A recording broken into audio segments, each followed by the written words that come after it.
What did medieval humans actually eat?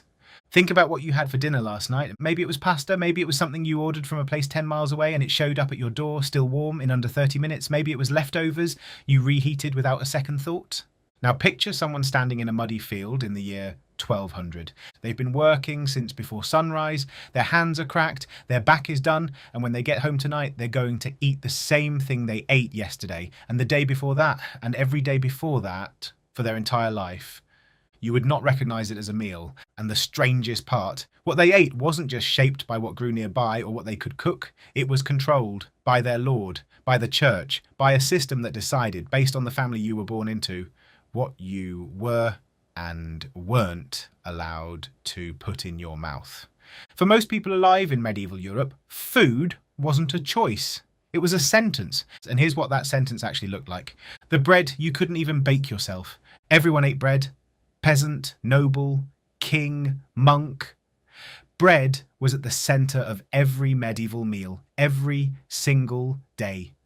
But it wasn't the bread you're picturing. Medieval peasant bread was made from rye, sometimes barley, sometimes a mix of whatever grain survived the last harvest, and when harvest failed, bakers ground in acorns, dried peas, even sawdust just to stretch the flour far enough. What came out of that oven was dense, dark, heavy as a stone, and nearly as tough. You didn't enjoy it, you used it to stay alive. But here's the part that's hard to sit with. Peasants weren't even allowed to bake it themselves. They were legally required to use the Lord's oven every single time, and every single time there was a fee, a tax on your own bread, a cut taken before the food ever reached your family. You could not feed your children without first paying the man who owned the ground beneath your feet. Meanwhile, the Lord's household was eating white bread, made from refined wheat flour that most people in England never touched. The whiter your bread, the higher your rank. In medieval Europe, your dinner told everyone in the room exactly who you were. Bread wasn't just food, it was a uniform, the meal that lasted 1,000 years. If bread was the foundation, pottage was everything built on top of it. Pottage was a stew, and calling it that is almost too generous. It was water, oats. Whatever vegetables were growing outside that week, cabbage, leeks, onions, turnips, parsnips. Throw in some dried peas if you had them, a bit of animal fat if you were lucky, heat it over the fire, eat. Then do the same thing tomorrow. Some historians believe many medieval families kept one pot going continuously, not starting fresh each night, but adding to whatever was left from the day before. There's a nursery rhyme you probably learnt as a kid. Peas, porridge, hot. Peas, porridge, cold. Peas, porridge, in the pot, 9 days old. You thought it was a cute little song. It was a description of dinner. And here's what surprised researchers when they actually looked into it. Scientists from the University of Bristol extracted real food residue from medieval cooking pots dug up at an English village. What they found in those pots, chemically, definitively, was mutton, beef, dairy fat, and vegetables. The diet was monotonous in a way that's almost impossible to imagine today. But it wasn't empty. It kept people working through some of the most brutal physical labour in human history. Medieval peasant men needed around 4,000 calories a day just to sustain what their bodies were being asked to do. Most days, they burned more than that. Every meal was maintenance, never pleasure, the meat that knew its place. Now here's where it gets genuinely hard to believe. Meat in medieval Europe wasn't just food, it was power. Medieval thinkers, respected scholars, genuinely believed that nobles required richer, more refined food because their bodies were constitutionally superior. The lord needed venison, the knight needed roasted boar, the peasant needed pottage. This wasn't considered cruel, it was considered correct. It was the natural order of the world, written into law and philosophy and the church all at once. And the law backed it up completely. Wild animals, deer, boar, rabbit, legally belonged to whoever owned the land. A peasant who watched a deer graze 20 feet from his starving family could not touch it. To try was poaching, and the punishment could be losing a hand. Think about that for a moment. You are hungry. Your children are hungry. There is food right there moving through the field in front of your house, and if you take it, they cut off your hand.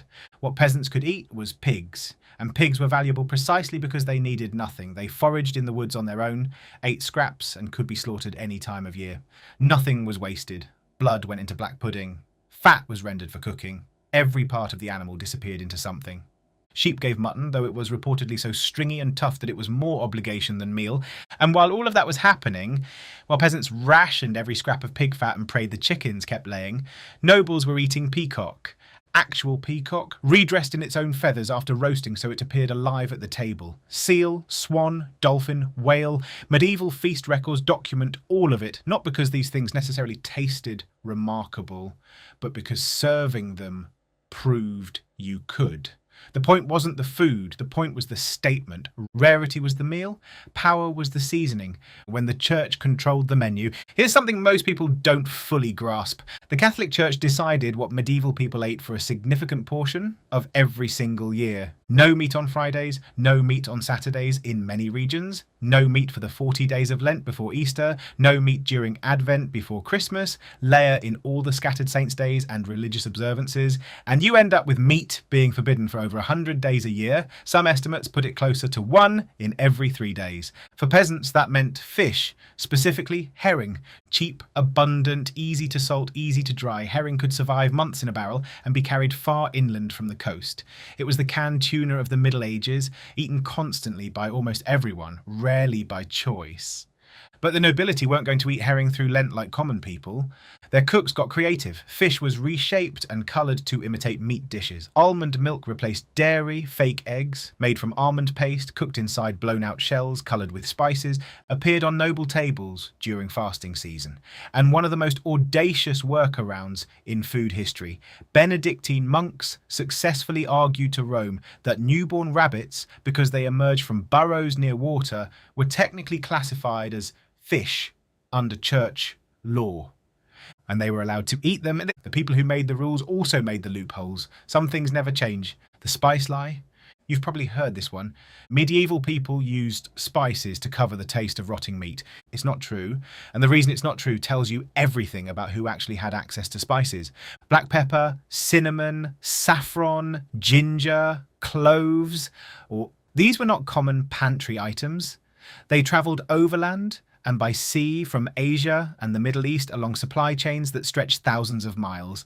A small quantity of saffron cost more than most peasants earned in a week. You did not dump your imported gold equivalent seasoning onto food that had gone bad.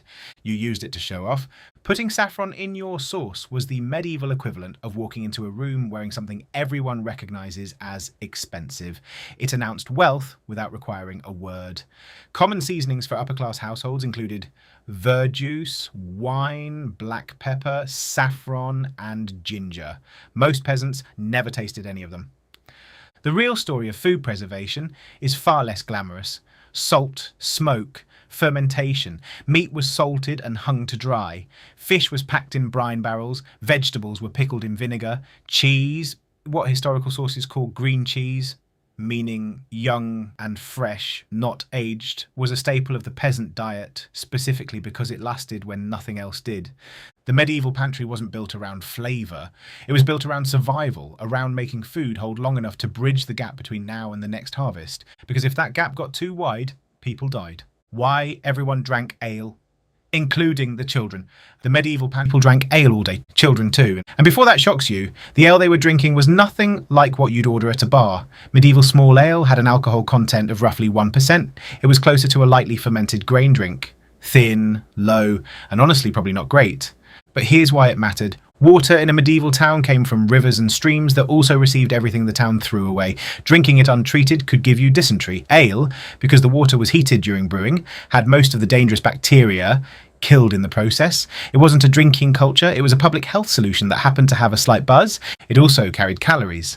In a diet built around dark rye bread and thin vegetable stew, every source of energy counted. Wine was the drink of the church and the nobility. In France and southern Europe it was accessible enough that peasants drank it too. But in northern regions it stayed firmly in the hands of those who could afford it. The Lord poured wine, you poured ale, and nobody had to explain the difference. Everyone already understood it. The one day when none of it mattered. If the daily reality of medieval eating was grinding and grey, and it was, feast days were the opposite of everything. Christmas, Easter, the celebration of a local patron saint. These were the days when the ordinary rules collapsed, at least partially. Lords were expected, by custom and social pressure, to provide food for their tenants. Whole Animals were roasted. Ale was distributed freely. For one day, the wall between classes thinned out. Medieval feast records from wealthy households read like theatre notes, not menus. A roasted peacock might be redressed in its own feathers so it appeared alive at the table. Sugar sculptures, called subtleties, were built as decorative centerpieces and presented before being consumed. Food colouring made from minerals and plants turned dishes gold, blue, and vivid green. It wasn't about nourishment, it was spectacle, power made edible. For the peasant watching from the edge of that great hall, it was probably the most food they would see gathered in one place for an entire year. One day, then back to pottage. What it still means for you. Here's where it gets personal. Every craving you have right now, and for something salty, for something rich, for that specific pull toward the sweetest thing in your house, that isn't weakness. That's your body running a program that was built in a world where those things were genuinely hard to find. Sugar was so scarce and expensive in medieval Europe that it was sold by pharmacists as medicine. A spoonful of honey was a luxury most people tasted, maybe a handful of times in their lives. Salt was precious enough that it shaped trade routes and political power for centuries. The variety sitting in your kitchen right now, foods from multiple continents stacked next to each other, preserved without thought, available year-round, regardless of season, is not normal in the context of human history.